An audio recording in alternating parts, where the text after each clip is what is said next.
Hola amigos y amigas, vamos a proclamar el Evangelio que la Iglesia nos presenta este tercer domingo del tiempo del Adviento.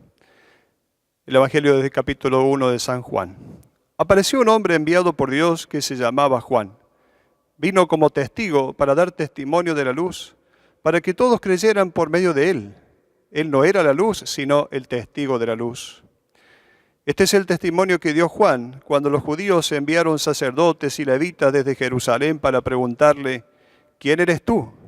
Él confesó y no lo ocultó, sino que dijo claramente, yo no soy el Mesías.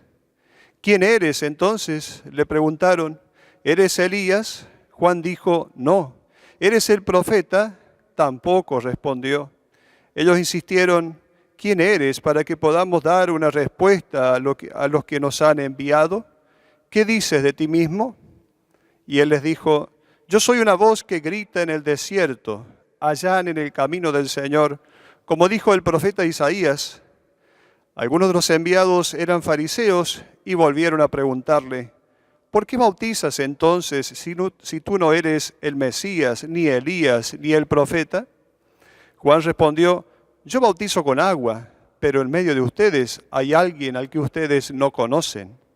Él viene después de mí y yo no soy digno de desatar la correa de su sandalia. Todo esto sucedió en Betania, al otro lado del Jordán, donde Juan bautizaba.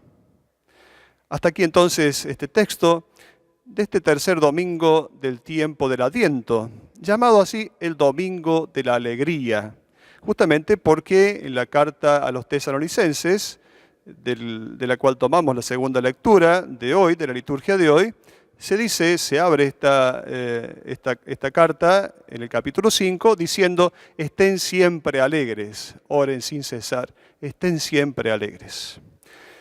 La lengua hebrea es más bien pobre en sinónimos y sin embargo emplea en la Biblia nada menos que 27 vocablos para expresar la alegría. Esta alegría entonces está presente en toda la Biblia. Desde los Salmos, por ejemplo, en el Salmo 13 se dice, mi corazón se alegra por tu ayuda, cantaré al Señor por el bien que me ha hecho. Y por supuesto, lo sabemos, en el Evangelio está presente la alegría como un contenido transversal. Justamente, Evangelio significa alegre noticia, buena noticia. Esta alegría es una realidad que recorre todas las partes del Evangelio, todas las páginas del Evangelio, desde la promesa de un hijo a Zacarías, ahí entonces aparece la alegría en el Evangelio de San Lucas, la alegría que se anuncia a los pastores que van a visitar a Jesús recién nacido, la alegría de Zaqueo que recibe en su casa a Jesús, que convierte su vida, y por supuesto la alegría de los discípulos en la Pascua cuando hacen la experiencia del Señor resucitado. La alegría tiene su raíz en el amor.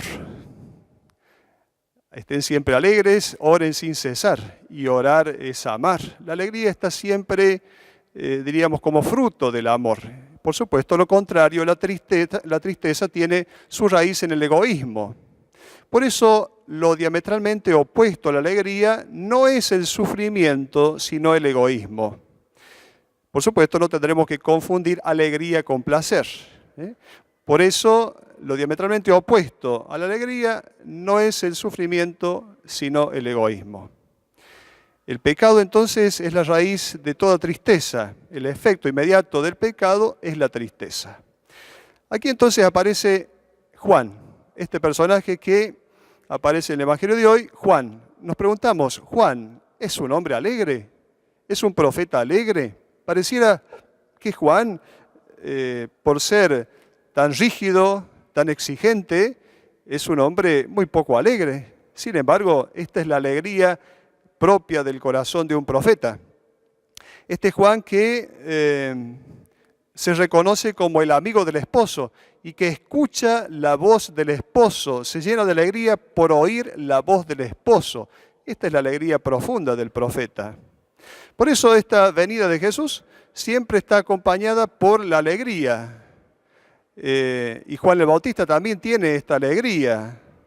Por lo tanto, alguien que ha hecho la experiencia de encuentro con Dios no puede estar triste, siempre es un corazón alegre. Juan es el amigo del esposo. Él no es el esposo, es el amigo del esposo. ¿De dónde surge esta figura del amigo del esposo? El que estaba allí para mediar entre el esposo y la esposa. Esto surge porque en la época de Jesús los matrimonios se realizaban en dos partes, en dos momentos. En la primera parte todavía no convivían, estaban ya casados, pero no había convivencia. Y después de un año, entonces el esposo llevaba a la esposa a su casa. En este año era el amigo del esposo el que jugaba un papel importante de mediación, diríamos, para llevar y traer alguna información, comunicar, contar cosas. Entonces es el amigo del esposo, pero no es el esposo. Se cuenta que en una ocasión un esposo, un hombre, tuvo que viajar a un país lejano para encontrar un trabajo porque, bueno, la situación era de esa manera. Entonces, como tuvo que viajar, dejó a su esposa sola, pero con tanto amor a su esposa que todos los días le escribía una carta a su esposa desde aquel país lejano. Por supuesto, el cartero le traía la carta con tanta mala suerte que esta esposa terminó olvidando las cartas que su esposo le mandaba y terminó enamorándose del cartero.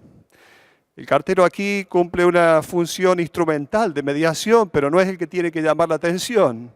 Por eso Juan aquí aparece como el testigo de la luz, pero él no es la luz, Jesús es la luz. El Evangelio relata que vienen a preguntarle a Juan quién es él. Vienen a preguntarle desde dónde, desde Jerusalén. Las autoridades religiosas quieren saber quién es Juan, no sea cosa que les mueva el piso. Ya ciertamente la predicación de Juan les habría movido el piso a estas autoridades religiosas. Cuando le preguntan si es el Mesías, Juan declara, yo no soy el Mesías. ¿Quién eres entonces? Le preguntaron, ¿eres Elías? Tampoco soy Elías, no soy Elías. ¿Eres el profeta? Tampoco, respondió Juan. Juan entonces tiene que ir menguando para que vaya creciendo Jesús. Se pone él en segundo lugar, él sabe, tiene conciencia de que no es el Mesías. Sabemos que en el tiempo de Jesús aparecía junto a la comunidad cristiana, estaba la comunidad juanina, existía al mismo tiempo esta comunidad de aquellos que pensaban que Juan el Bautista era el Mesías. La fiesta de Juan el Bautista en la liturgia se celebra el 24 de junio, justamente para el 24 de junio es el momento en el cual el sol comienza a decaer, justamente para expresar que Juan tiene que ir desapareciendo para que vaya creciendo la figura de Jesús. Juan entonces se declara que no es la luz, sino que es el testigo de la luz. Y el testigo es alguien que no habla de sí mismo, habla de lo que ha visto. Y esto es lo importante, Juan se define por lo que ha visto, no habla de sí mismo, no es una autorreferencialidad la de Juan. Dice el Papa Francisco tantas veces, la iglesia es demasiado autorreferencial. La iglesia es comunidad servidora que indica permanentemente a Jesús. Él es verdaderamente la luz. Se habla de las tres místicas grutas de Santa Elena, la madre de Constantino, que en el año 326 visitó estas tres místicas grutas, grutas en donde la oscuridad se hace presente para que de allí surja la luz. Y estas son la gruta de Belén, desde donde Jesús nace, y entonces ahí está el nacimiento. Luego el nacimiento como luz. María da a luz al que es la misma luz. Luego en el Monte de los Olivos, donde se sostiene por tradición que Jesús enseñó el Padre Nuestro. El Padre Nuestro también tiene un contenido moral, una exigencia moral que es iluminación para la vida moral del discípulo de Jesús. Por supuesto, es una exigencia, la del perdón, la de la solidaridad. El Padre Nuestro tiene su exigencia moral. Y finalmente en Jerusalén, aquella tercera gruta, en Jerusalén, el lugar de la sepultura, desde donde Jesús resucita, Él es la luz. Juan en el Evangelio de San Juan no aparece, Juan el Bautista no aparece como el precursor. El precursor aparece en los sinópticos. En cambio, en el Evangelio de Juan aparece como el testigo. Diríamos que es una identidad que se define por quien no es. Se define por quien no es. Luego él va a decir, yo soy la voz, yo una voz una voz que proclama, que clama en el desierto. La voz, ya lo dijimos el domingo pasado, la voz es el instrumento para que se diga la palabra, pero lo importante es la palabra. La voz es solamente herramienta, instrumento, humilde instrumento para que la palabra sea dicha, pero luego de decir la palabra, la voz desaparece. No importa quién es él, no importa quién es Juan, importa a quién ha visto, por eso es testigo. Y eso es propio también de la espiritualidad de un cristiano. Es testigo, es decir, siempre va a referirse a otro, siempre va a hacer referencia a otro. Por eso podemos decir que es una espiritualidad que nos invita a vivir la humildad como un estilo de vida, no la autorreferencialidad, sino la humildad, de aquel que sabe desaparecer a tiempo. Entonces, no era él la luz del mundo, sino que Jesús es la luz del mundo. Quien me sigue no camina en tinieblas, va a decir Jesús, sino que tendrá la luz de la vida, lo dice el Evangelio de Juan en el capítulo 8. Luego, el capítulo 9, la curación del ciego de nacimiento, es una autopresentación de Jesús como la luz. Él es la luz.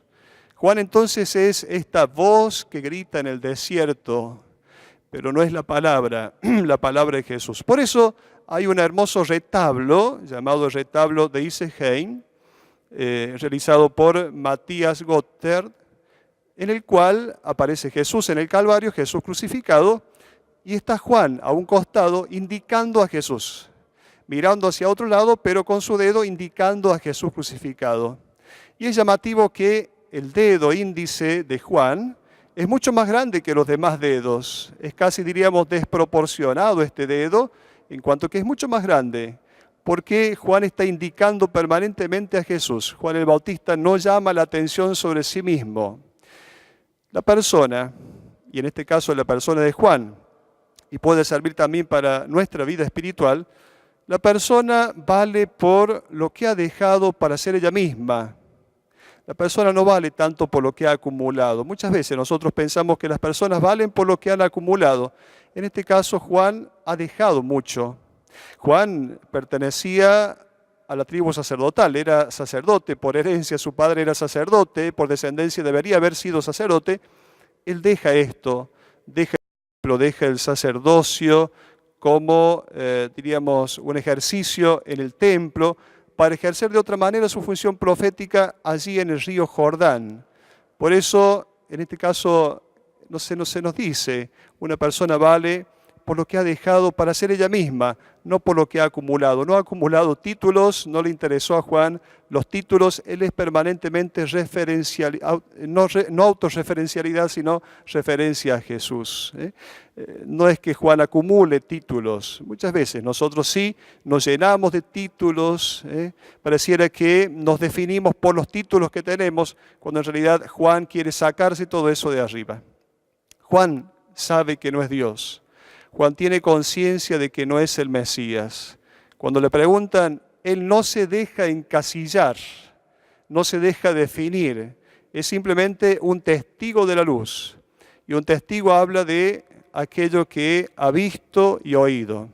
Nosotros, para definir nuestra identidad, agregamos cosas, títulos, posesiones. En cambio, Juan, para definir su identidad, se saca todo, porque solamente refiere a Jesús, es permanente referencia a Jesús. Él es el testigo de la luz, el testigo de la luz. Sabemos que Navidad es una fiesta que nosotros celebramos el 25 de diciembre, no porque Jesús haya nacido el 25 de diciembre, nunca se supo con exactitud la fecha del nacimiento de Jesús, sino porque los paganos celebraban el nacimiento del sol invicto. Y entonces era una fiesta de luz, una fiesta de sol. La antigua fiesta del nacimiento del sol invicto fue tomada por los cristianos para decir, este es el sol de nuestra salvación, que es Jesucristo. Por eso nosotros en la Navidad, en el tiempo de Navidad, encendemos las luces. Y hay luces por todo el pueblo, en todas las casas. ¿Por qué? Porque celebramos a Jesús, que es la luz. Celebrando a este Juan, en una espiritualidad absoluta de despojo, nos vamos dejando iluminar por aquel que viene a nosotros que está naciendo, que está llegando, el niño Dios que esperamos, cuya venida esperamos y que está llegando a nosotros. Juan indica a Jesús. Nuestra espiritualidad de despojo tiene que ser permanentemente también una indicación de que Jesús es la luz del mundo. Hasta la próxima.